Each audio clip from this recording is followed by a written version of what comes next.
कामचोर बहू। कांता बहन की दो बहुएं थी, बड़ी कल्पना और छोटी प्रिया।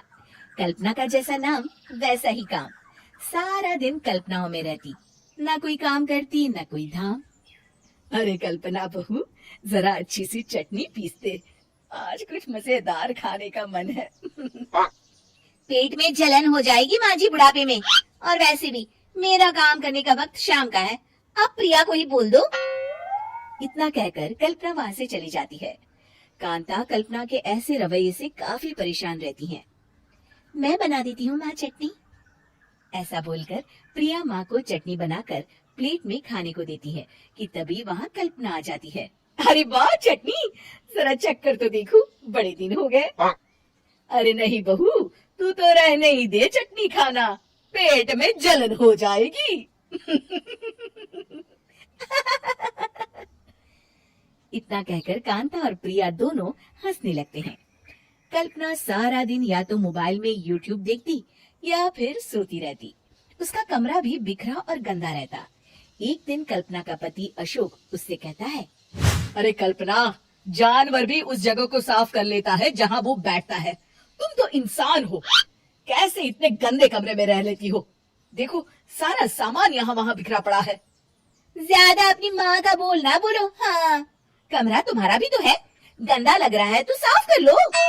पता नहीं तुम्हारे साथ मैं कैसे जिंदगी बिताऊंगा।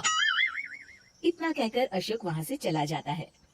कल्पना बस खाना खाने कमरे से बाहर आती और फिर से कमरे में चली जाती। इससे कांता बहन काफी परेशान रहती। एक दिन प्रिया कांता से कहती है, माँ, मैं सारा दिन काम करके थक जाती हूँ, आप कल्पना दीदी से कहिए ना कि सुबह और शाम का काम बांट ले, मैं तो अब सिर्फ एक वक्त का ही काम करूँगी। हाँ। अरे तू वो भी ना करना, एक बहू तो कामचोर थी ही, दूसरी भी आ गई काम ना करने के बहाने लेकर। तभी वहाँ प्रिया का पति रमेश आ जाता है।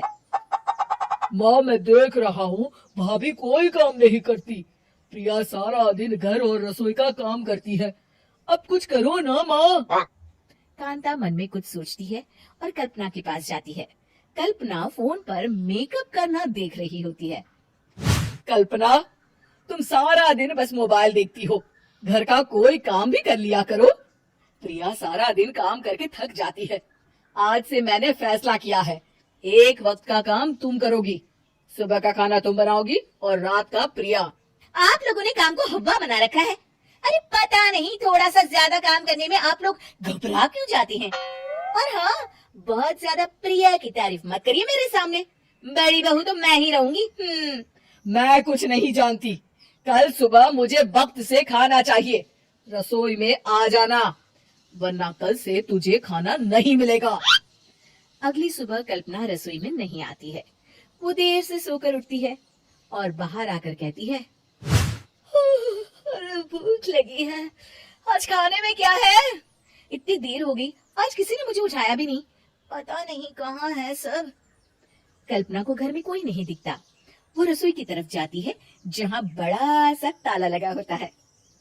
अरे रसोई में ताला! ओ, मैं तो भूल ही गई थी, माँ ने आज से सुबह का खाना मुझे बनाने को कहा था। हे भगवान, इतने लोगों का खाना बनाना क्या आसान है? तभी घर के सारे सदस्य बाहर से वापस आते हैं। वाह माँ जी, मजा आ गया छोले भटूरे खाकर। मेरे मुंह में तो अभी भी स्वाद आ रहा है। अरे कल्पना, तेरे भरोसे रहते तो हम तो भूखे ही रह जाते।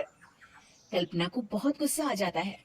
अब बहुत हो गया, आज से मैं अपनी रसोई अलग कर रही हूँ, मैं अपना खाना खुद बना लिया करूंगी। कल्पना अपनी रसोई अलग कर लेती है, पर आए दिन उसका देर से उठना और काम न करने की आदत से वो भूखी ही रह जाती थी।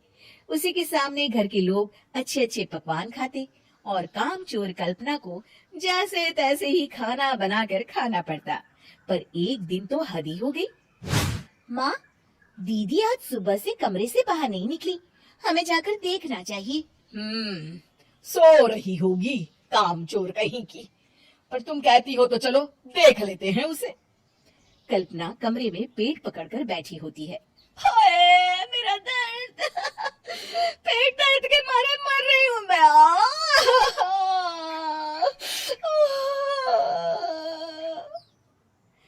दीदी क्या हुआ? पेट में दर्द क्यों हो रहा है? डॉक्टर को दिखाया आपने? माँ। कल्पना खड़ी होती है और माँ जी के पास आती है। मुझे माफ कर दीजिए, अब से मैं सारे काम में मदद करूंगी, कभी आलस और काम चोरी नहीं करूंगी।